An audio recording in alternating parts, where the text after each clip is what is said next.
তাদের স্মৃতিচারণ হবে আজকে করিমপুর এলাকায়। এবং বিদায় বেলায় মা বাবার ওয়াজটা শুনিয়া দোয়াটা করিয়া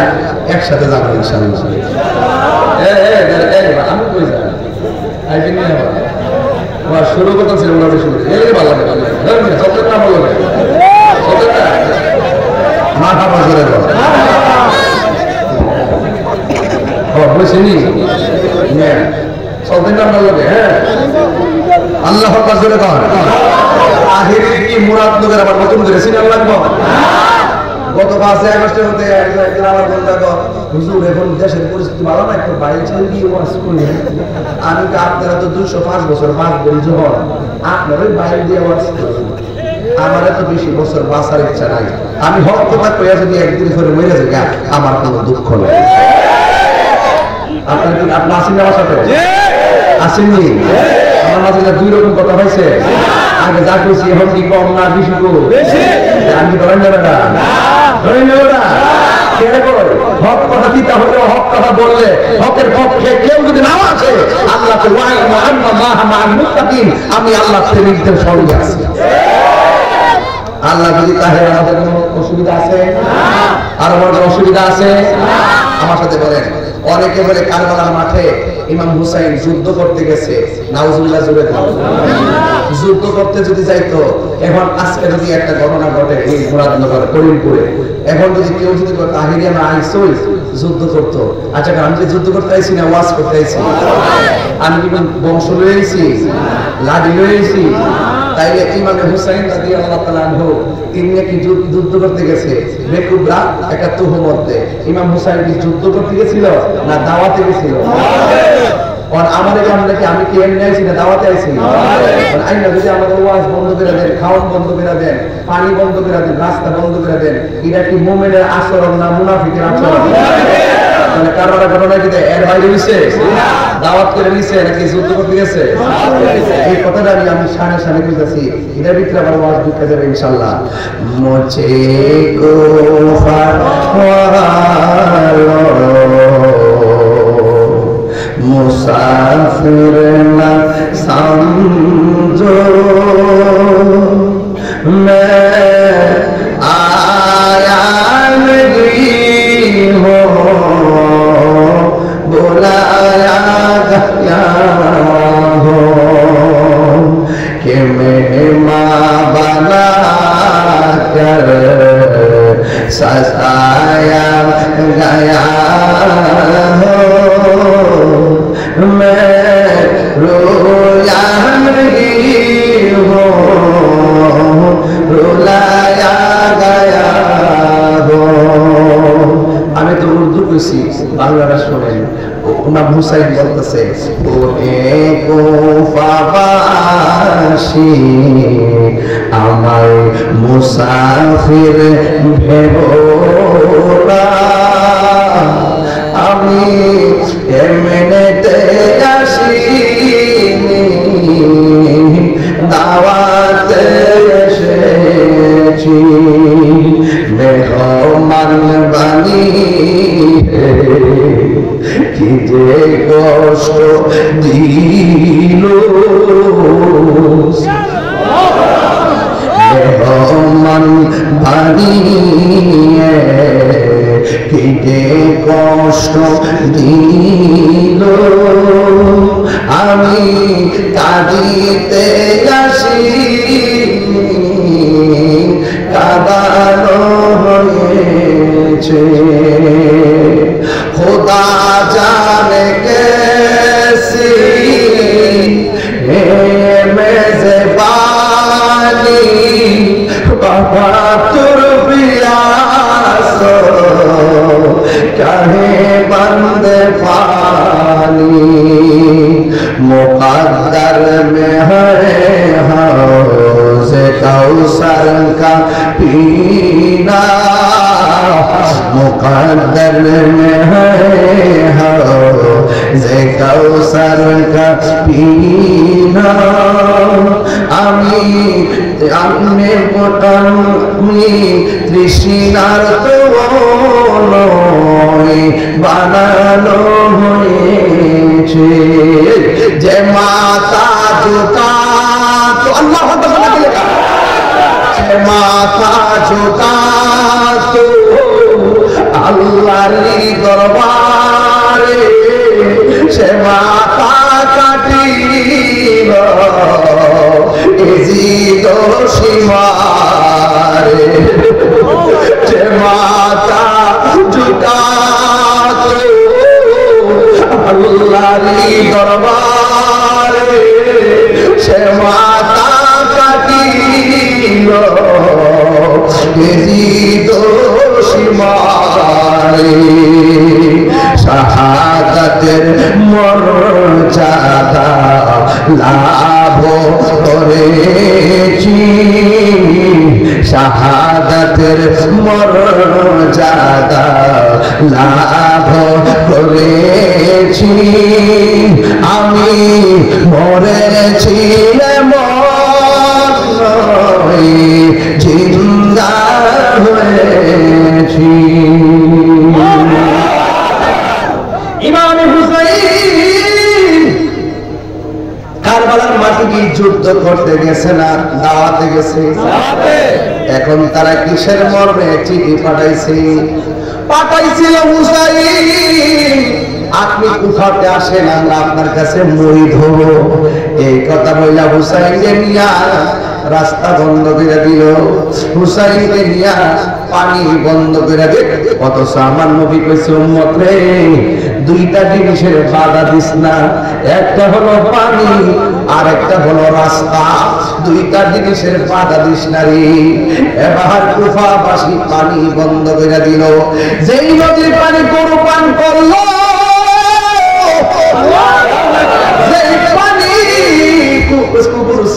পান করলো এবার ফুরাতের প্রান্তরের পানি নবীর আওলাদের জন্য বন্ধ করলো শহর বারো ডাক দিয়ে কয় স্বামী গো ওরা দিয়ে আমরা আনছে দাওয়াতে খাই না কি লাগে এমন মানে ফুলের মালার পরিবর্তে তলোয়ারের খেলা দেখাইতেছে ইমাম হুসাইন কয় শহর বানো নামাজ যেমন ফরজ পর্দা করো ফরজ ওরা তোমার জন্য পরপুরুষ তাড়াতাড়ি তাবুর ভিতরে যায় পর্দা করো ও করিমপুর আম্মা প্রজেক্টর আছে মহিলাটা আছে তাই আমার মা বোনদের কিছু কথা বোঝা যায় কারণ মা যদি ভালো হয় মায়ের পেটের সন্তানটা আল্লাহর ওলি হয় কথা বলে এইটা ইমাম হুসাইন ডাক দিয়া ও শহর বানরে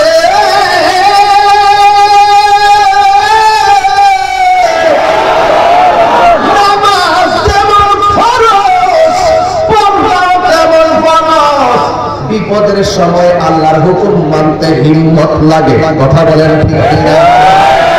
আর হিম্মত যদি না থাকে ডলার খাইয়া কালার পাল্টিয়ে যাবে কথা বলেন না ঠিক কিনা এবার শহর বানানো ডাক দিয়ে শহর বানানো তাড়াতাড়ি তলোয়ারটা দাও এবার খেজুর গাছের মধ্যে একটা খুব দিয়া অনেকগুলো খেজুরের ডাল কাটলো কাইটা মাটির মধ্যে গাইরা তাবুগুলা বিছাইয়া দিল মহিলাগুলোর তাবুর ভিতরে ঢুকাইয়া দিছে ইমাম হুসাইন যদি যুদ্ধ করতে চাইতেন তাহলে 6 মাসের বাচ্চা আলিয়াসগরকে সাথে নিয়ে যাইতেন না কথা কোন ঠিক কিনা ইমাম আলী মুকাদ্দিম যুদ্ধ করতে চাইতো তাইলে কোনদিন মহিলা লইয়া যেতেন না সতীহারে নিয়ে যেতেন না নিজের আপন পরিবারকে নিয়ে যেতেন দিদির স্ত্রী শহর বালকে সাথে নিয়ে যেতেন না তার মানে বোঝা গেল কারবালার ঘটনাটা ইহুদিরা ঘটাইলে বাংলাদেশে মন্ডলে বুঝ দিতাম কারবালার ঘটনাটা খ্রিস্টানে ঘটাইলে মন্ডলে বুঝ দিতাম কারবালার ঘটনাটা যদি হিন্দুরা ঘটাইতো মন্ডলে বুঝ দিতাম ঘটনাটা ঘটাইছে দাদা দাড়িওয়ালা টুপিওয়ালা ফুরাতের হারে দিয়া উজু করেন না ফুরাতের প্রান্তের নামাজ পড়েন না এই জন্য নিজের দুঃখটা রাখবো কোথায় আজকে ফিলিস্তিনের মায়েরা জোর জোরে তুলে ফেলাইছে কেন একমাত্র আমারা মুসলমান নামদারি মুনাফিকদের জন্য কথা বলেন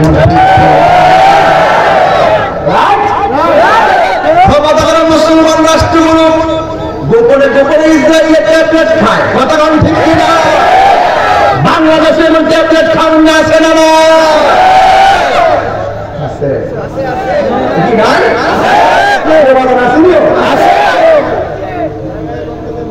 দুয়ার ভাষা পারলে না, আবার যায় মন্দিরও যায় পূজা পূজা বলে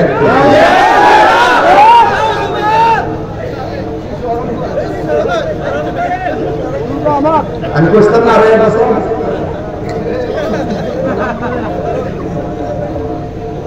যারা এরকম তাল বাহানের কথা বলে এদের মুখে ইসলাম মানায় না,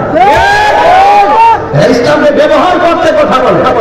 ইসলামকে প্রতিষ্ঠিত করার কথা বলে না। মুসলমানের দলানগুলি দিয়ে আবার পৃথিবী চারে আমরা হিন্দুরা আমরা কাছে নিরাপদ, তারা আমাদের পূজা করবো, আমরা ধান দিয়ে নিরাপদ দিব এগুলো পূজার যে আমার কৃত্রিম মুদ্রার এই পিটার মুসলমানের হিন্দু এটা কৃত্রিম তোমার হ্যাঁ আমার যে আলহামদুলিল্লাহ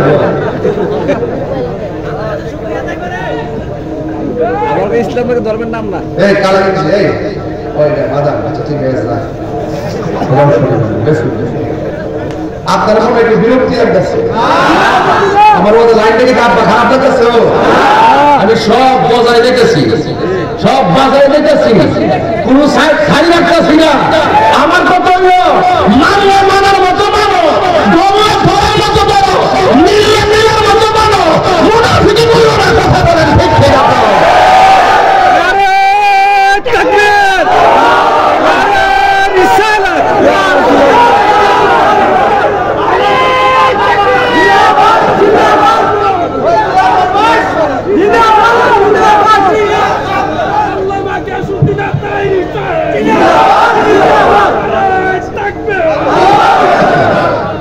আল্লাহ আকবার জোরে বলো আমার কথা কি রাগ করছে তাই এইখানে আমরা মুনাফিকি করব মুনাফিকি বন্ধ করে দেই দেখবেন ইনশাআল্লাহ আমি কইলাম তো আজকে ঢাকা উত্তর বলেছি আমরা যদি একটু উদার হই কি হয় উদার কি হয় যদি একটু উদার হয় যে আকীদা নিয়ে দাঁড়িয়ে থাকো আমরা একদিন কেবলই সমাধান করব বর্তমানে একটা সিচুয়েশন আছে বললাম মুসলিম সুযোগ জোড়াইছে এটা মিললে জিল্লা হুমাবু ডাল মে কুছ কালা হয় রাইট কিনা বলে এই জন্য আমার ওয়াজ করতেছি বুঝার জন্য অনেকের কাছে দাহ হতে পারে একবারে আমার কোনো কিছু বলার নাই আর খবর নাই তাহিরি যতদিন আছে হক কথা বলবেই কথা বলেন ঠিক কিনা এবার শহর মানুষ কারবালার মাঠে পর্দা করছে কি করে নাই আর জোরে কোন করে কি করে নাই তাইলে করেন করেন মা আপনারা অনেক হয়ে যায় আমাদেরও পর্দার দরকার আছে না ওই যখন ইবনে জিয়াদের সামনে গেল ইবনে জিয়াদ কয় হুসাইন আমরা তোমারে এমনি মিথ্যা আহ্বান করছি এখনো সময় আছে তোমরা কাফেরা লইয়া আমরার কাছে মুরিদ হও ইমাম হুসাইন কয় তোমরা না বলছো আমার কাছে মুরিদ না হইয়া মারা গেলে আল্লাহর কাছে আমার বিরুদ্ধে নালিশ দিবা এমন সুন্দর সুন্দর ভাষা লেখা আইনা কেন আমরার বিরুদ্ধে দাঁড়ায় গেছো কয় এখনো সময় আছে তোমরা আমার কাছে মুরিদ হও এবার ইমাম হুসাইন কয় তোরা চিনস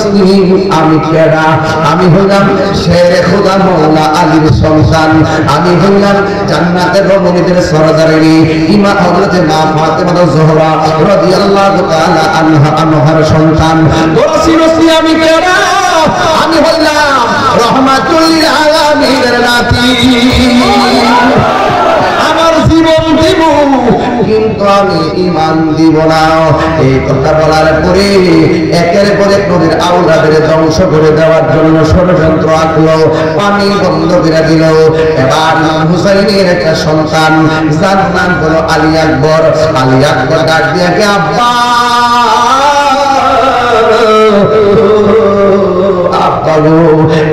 আমরা ব্লক দিয়ে বানাইছি মনে হয় যেন আমরা মাইরা বানাইব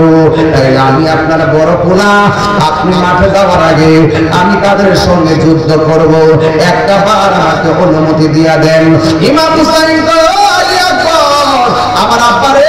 ও বাজার জানতি আমার বড় পোলা আমার নাভি থেকে মাথার তালু পর্যন্ত অংশটা তোমার চাচা ইমাম হাসানের মতো হাসান আমার নবীর সুরত পাইছে আর আমার নাভি থেকে নিচ পর্যন্ত যে অংশটা এই অংশটা ডাইরেক্ট আমার নানার মতো পাইছি আমরা দুই ভাই আমার নানার বডি মিল্লা জিল্লা পাইছি কিন্তু আমার আল্লাহ তোমার মধ্যে একটা নিয়ামত দিছে কারণ তোমার কণ্ঠটা শুনতে ডাইরেক্ট আমার নানার মতো তুমি যদি চাও কে আমার ডাক দিয়া নানার ডাকের জ্বালানি পাইব তোমার আমি যাইতে দিতাম না এবার আলী আকবর আম গাছে আম ধরে জাম গাছে জাম ধরে প্রেমিকের ঘরে প্রেমিক হয় রক্ত কথা কয় কথা কম ঠিক কিনা বাবা এই মুনাফিকদের বিরুদ্ধে আমার যে আপনি যাইতে না করতেছেন আমি যদি না যাই ওরা যদি আমাদের সঙ্গে যুদ্ধ ঘোষণা করে তাইলে আপনার নানা জান কি খুশি হবে না বেজার হবে ওই বেজার হবে তাইলে নবীরে তো বেজার করা যাবে না আমার অনুমতি দেন এবার ইমাম হুসাইন বলে আলী আকবর তুমি যাইবা ঠিক আছে কিন্তু যাওয়ার সময় আমার একবার বাবা হাতে ডাক দিয়া জন্মের জ্বালা নিভাইয়া যাইও আর যদি সুযোগ পাও জন্মের মতো আমার একবার দেখতে যাইও সন্তানরা গায়ের মধ্যে কাপড় লাগাইলো হাতের মধ্যে তলোয়ারটা লইল আবার সংগ্রাম যুদ্ধের ময়দানে গেল আর বিয়াদবেরা কয় হুসাইনের পোলারে শেষ করে দিতেইল আঙ্গ দেশে দেখেন না বাপের সঙ্গে না পারলে ভাতিজারে মাইরা দেয় এমন লোক সমাজে আছে না না এমন লোক সমাজের মধ্যে আছে ও যুবক ভাইরা ওই আলী আকবর যখন যুদ্ধের মাঠে গেল এবার সবাই তারে মারার জন্য রেডি হয়ে গেল আলী আকবরের গায়ের মধ্যে কি গায়ের জোর না বেলায়েতের জোর হে আওয়াজে মানি না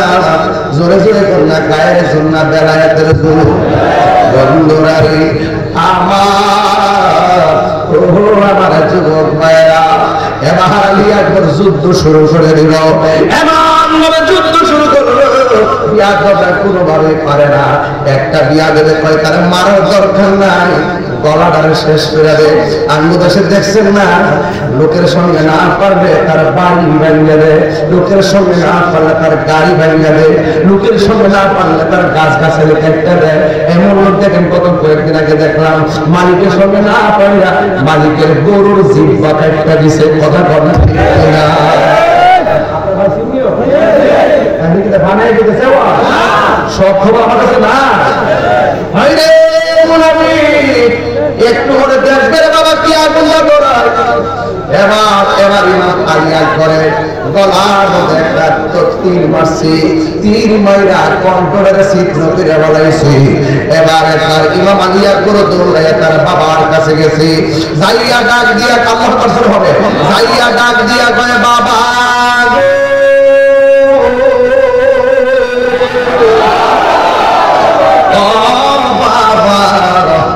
আমি ওয়াদা করে গেছিলাম যুদ্ধের মাঠে একবারে সামনে দেখতে যাবো এই জন্য জন্মের মতো আপনারা দেখার জন্য আসছি জোরে জোরে কি সুবহানাল্লাহ বলা যাবে না ইমাম হুসাইন ডাক দিয়া যাওয়ার সময় আমার এত সুন্দর বাবা ডাক দিয়ে গেছো এখন দিকে দেখতেছি ডাক্কা ভাঙ্গা ভাঙ্গা ইমাম আলী আকবরের বাবা গো ওরা আমার গলার মধ্যে এমন ভাবে একটা তীর ঢুকাইয়া দিছে গো আমার কণ্ঠের ধ্বংস করার জন্য তীর দিয়া ছিদ্র করে বলাইছে এই জন্য আমি আপনারে ডাকতে যাই না অর্ধেকটা ডাক আমার গলা দিয়া বাইরে যায় ও বাবা এই জন্য আপনারা আমি ডাকতে পারি কান্না শুরু করলো এবার আলী একবার ডাক দিয়া কে আব্বা আমার আবার যুদ্ধের ময়দানে যাওয়া লাগবে শাহাদাতের নাজরানা আমার জন্য অপেক্ষা করতেছে ও বাবা আমার বিদায় দেন তবে যাওয়ার আগে একটা একটা আবেদন কর্ম রাখবেননি ইমাম হুসাইনকে বাবারে জন্ম মৃত্যুর জায়গার মধ্যে এসে কি আমার কাছে চাইবা? ইমাম আলী আর বলবে আব্বা বাড়ি চাইতাম না, আব্বা গো আমি গাড়ি চাইতাম না, ও আব্বা আমি কোনো কিছু চাইতাম না, এই কত বলতাম না আমার ছিদ্রটা সেলাই করে দেন, এই কত কইতাম না গলার চিকিৎসা করেন। ও আব্বা একটা জিনিস আমি চাইবো, আমি যুদ্ধ করতে করতে আমার কলিজাটা শুকায় গেছে, আব্বা আমি দ্বিতীয়বার যুদ্ধের ময়দানে যাওয়ার সময় আপনি আমার গলার মধ্যে এক ফোঁটা পানি দেন না, আমি যেন যুদ্ধের ময়দানে যাই যুদ্ধ করতে পারি। বন্ধুরে বন্ধুরে ও বাবা, ইমাম হুসাইন চোখের পানি ফেলায় কান্দে, আমি কেমন বাবা হইলাম, ও আমি তো কূপের কূপ থেকে পানি আনতে পারলাম না, আমি কেমন বাবা হইলাম, মস্কের পানি আমার সন্তানের মুখে দিতে পারলাম না, আমি কেমন সব বাবা হইলাম, আমি ফুরাতের পানি আইনা দিতে পারলাম না। ইমাম হুসাইন কি উত্তর দিব? বাবারে তুমি আমার কাছে পানি চাইছো, তুমি লম্বা হয়ে আমাদের মধ্যে শুয়ে যাও, আমি তোমারে পানি দিতেছি, আমি তোমারে পানি দিতেছি, আমি তোমারে পানি দিতেছি, আমি তোমারে পানি দিতেছি। মস্কের ভিতরে পানি নাই, দিতেছি কথাটা তো মিথ্যা হয়ে যায়, অথচ কুয়ার মধ্যে পানি নাই, দিতেছি কথাটা তো মিথ্যা মিথ্যা হয়ে যায়। আরে ফুরাতের অন্তরে যাওয়ার সুযোগ নাই, পানি দিতেছি বলিয়া মিথ্যা হয়ে যায়, আসমান থেকে বৃষ্টিও করে নাই, পানি দিতে বললে মিথ্যা হয়ে যায়। কিন্তু আমার নবীর আওলাদ মিথ্যা বলতে পারে না, বলে বাবারে একটু শুয়ে যাও, মুখটা হাত করো, আমি তোমারে পানি দিতেছি। এই কথা বইলা আমার নবী যখন, আমার নবী নাতি হুসাইন যখন বললো একটু মুখটা হাত করো, যেই মাত্র মুখটা হাত করছে ইমাম আলী আকবর বলেন জগৎবাসীরা রে, জগৎবাসীরা আমি আমার বাবার কাছে পানি চাইছি, আমার বাবা আমার মস্কের পানি দেয় নাই, আমি বাবার কাছে পানি চাইছি, আমার বাবা আমার কূপের পানি দেয় নাই, আমি বাবার কাছে পানি চাইছি, আমার বাবা আমাকে ফুরাতের পানি দেয় নাই। আল্লাহর কসম আমি যখন বাবার কাছে পানি চাইছি, বাবা কয় হা কর, আমার বাবাকে বললাম বাবার শুকনা জিহ্বাটা আমার মুখের ভিতরে ঢুকে দিয়া পুত্রে জন্মের মতো একটু পানি খাওয়াও, আমার জিহ্বা ছাড়া আমার কোনো পুঁজি নাই, আমার জিহ্বা ছাড়া আমার কোনো পুঁজি নাই, আমার জিহ্বা ছাড়া আমার কোনো সম্মান নাই। আমি আপনার জিহ্বা দিয়ে আমার চাইতো বেশি শুকায় রয়েছে, ও আমার আব্বা আছে দেখা আপনার কাছে পানি চাইছি, এবং আপনার যে আব্বা নাই এই জন্য বুঝে হাজার কষ্ট চাপা লইয়া পড়ে আছেন। ও বাবা আর পানি লাগবো না, আমার বিদায় দেন, আমার জন্য আল্লাহর হাউজে কাউসারের পানি অপেক্ষা করতেছে। আর বড় করে বললাম আল্লাহু আকবার।